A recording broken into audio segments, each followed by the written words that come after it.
George Rose, we've just seen Keith Thurman work out here in Sydney. He looks pretty good. He looks really good. He looks really good. It's something that I'd pay to have got the opportunity to see. Keith Thurman's here in Sydney, and we just got to watch him do an open workout here at Bondi Boxing, and he looks good. He looks good. He looks fast. His whole preparation. You can see why he has such a strong mindset. The way that he approaches everything that he does, and why he's so supremely confident in everything he does too. I think what he's going to bring here on Wednesday night, I think we could be seeing a fantastic performance from Keith. A lot of people out there thinking that Keith's perhaps looking past Brock and looking at bigger things, and might not take this fight serious, but he's here for business. No, he's absolutely locked in. I mean, he'll talk about what could be around the corner, and he'll answer absolutely any question you ask him. So if someone's going to ask him about what's next or what he thinks of another fight, he's going to answer it. But he's absolutely zoned in on Brock Jarvis, and I know he's about to go and see Brock face to face, and he'll know when he sees Brock. Brock's a big dude. Brock is a big dude. He's a very strong guy. So I think the moment that he does get to see Brock in the flesh, he'll know that he's stepping into the ring with a guy who's here to make a name for himself. And we saw Brock Jarvis on the heavy bag last night as well. He looks fit. He looks ready. What sort of threat does Brock Jarvis pose Keith Thurman in this fight? Brock always looks ready. That's one thing that you'll never question about Brock, is whether he looks ready. He's a finisher. Brock's a finisher. He's a known finisher. And that's the opportunity that he has here now, is that he's about to step into the ring with a legend of the sport and a chance to make his name globally. He's already a well-known fighter here in Australia, very heavily supported fighter here in Australia, but he's stepping into the ring against a legend, and he's got the chance to finish him because he's got that knockout power. That's what changes everything in boxing, is that when you've got that knockout power, you can absolutely change your course of your career with one punch, and that's what Brock Jarvis will have the opportunity to do on Wednesday night. Just past Saturday, Liam Wilson, a great fight, probably fight of the year so far, and could be fight of the year come the end of the year. What'd you make of that win? It was a tough fight, knockdowns early, but a tough fight. Good showing from Yusuf Dib as well. Yeah, look, I think it's a fight that again, Liam's going to be very grateful that Yui pushed him the way that he did. I thought Yusuf Dip was fantastic. I thought he had a really good performance, and again, Liam just turned it on. Them knockdowns early. He looked great. He looked great. He looked strong. He's ready to keep going. So there's. It was a fight for me that was a perfect way for us to start a year. I thought it was a really entertaining card as a whole, and Liam Wilson absolutely finished it in style. Just last week, you announced Tim Tszyu's next fight. A lot of people have been commenting on Tim's demeanour. He's not talking about anything else except Joey Spencer. Is that a conversation you guys have had with him, or is that something he's taken on himself just to focus on this fight? We have plenty of conversations with Tim and the team across everything, but what Tim does and how Tim carries himself, again, comes down to him and himself, and how he's carrying himself for this fight is what he's chosen to do and how he will do it. And I think he's in a really good headspace. I think he's absolutely locked in, and he needs to be.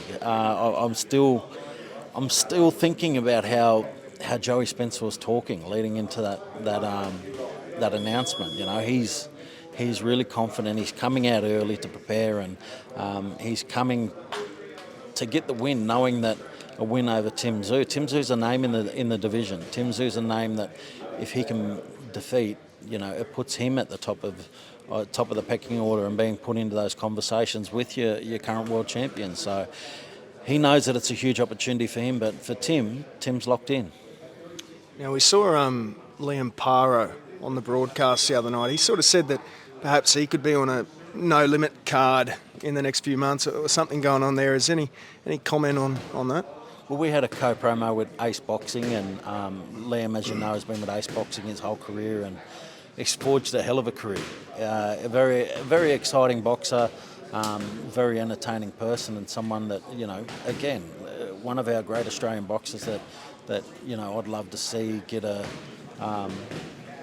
broader reach and let people know just how bloody good he is. So it was great to have him as part of the broadcast on the weekend, and if there's more chances for him to fight in Australia, I think he'll again put on a fantastic performance as he has, in his career to date. Now we saw our mate Peter Bedell, good bloke, put out an article that perhaps Liam Wilson could have a shot at O'Shaquie Foster mid-year in Brisbane. Any comment on that one?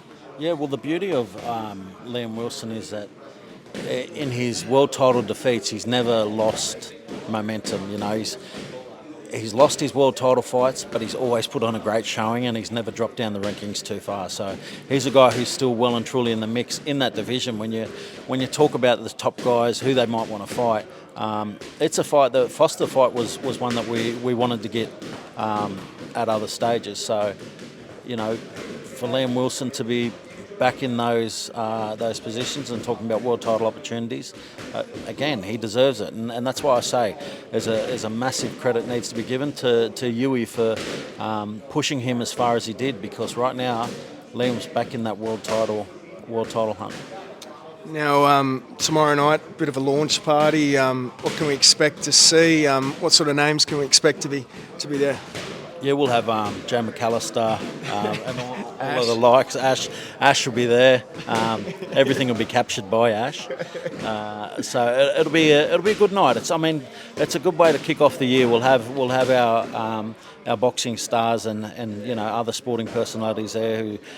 Boxing in Australia is something that's heavily supported by multiple sporting codes and a really interesting splash of characters across the country. So it's a great opportunity for us to really announce to the world what we've got coming for the year, and announce to the country what we've got coming for the year, and everyone to be able to celebrate and have a good time, because we're about to roll into some really big events. So it's the entree for what's going to come through the year. I saw that Michael Zarafa is going to be there as well. Can we expect any sort of confrontations between him and Tszyu? What should we expect there? Look, if Zarafa's in the building, we'll have extra security on hand as well. I know that one thing about Michael is he's got the gift of the gab, and he's not afraid to talk about someone. So I know he's ruffled a lot of feathers over previous months with his comments, so we'll make sure that we've got security on hand to keep him separated from any other fighters, because everybody's got fights locked in. So we don't want anybody getting hurt before anything happens this year. I want to see a great performance from Michael Zarafa. I want to see great performances from everybody else who's locked in as well. So everybody's locked in at the moment. We can't have any drama at the launch night. There'll be heavy security on hand to separate him from everyone else, but we won't stop him from saying anything. Just last one. Should we get through these fights and then perhaps a Nikita Tszyu announcement, or when should fans expect to hear something about Nikita Tszyu? Geez, you're not easy to please, are you? I've given you Thurman Jarvis. I've given you Tszyu, Joey Spencer. What more do you want? Can't you be happy with that for the moment? You can't just be happy with that for the moment. Nikita's not far away. There'll be news for Nikita very soon. Again, really exciting to get Nikita back in the ring this year, and I know everybody else is hanging for it as well. So we'll give you an exclusive when it comes around. Nice one. Maybe just one more. Javonte Davis on the weekend. What did you make of that whole controversy there? Look, it's an interesting one. It's something that I haven't seen before, but I'm a Tank fan. I love the way that Tank fights. I love what he brings to boxing. He's selling out the Barclays Centre. I'm kicking myself that I didn't go over for the fight. It would have been amazing to be there. Lamont Roach, outstanding performance. I'd love to see the rematch.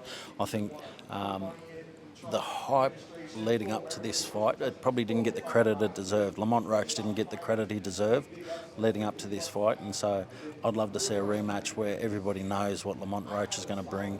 We already know what Tank brings, and I think Tank in a rematch will be a better performance as well. I think Tank's performance wasn't as good as what we've seen from him in previous fights, but man, I just love that Tank Davis is in the sport and he brings crowds the way that he does, and I was tuned in and I was excited watching it all. Nice one. Thanks, George.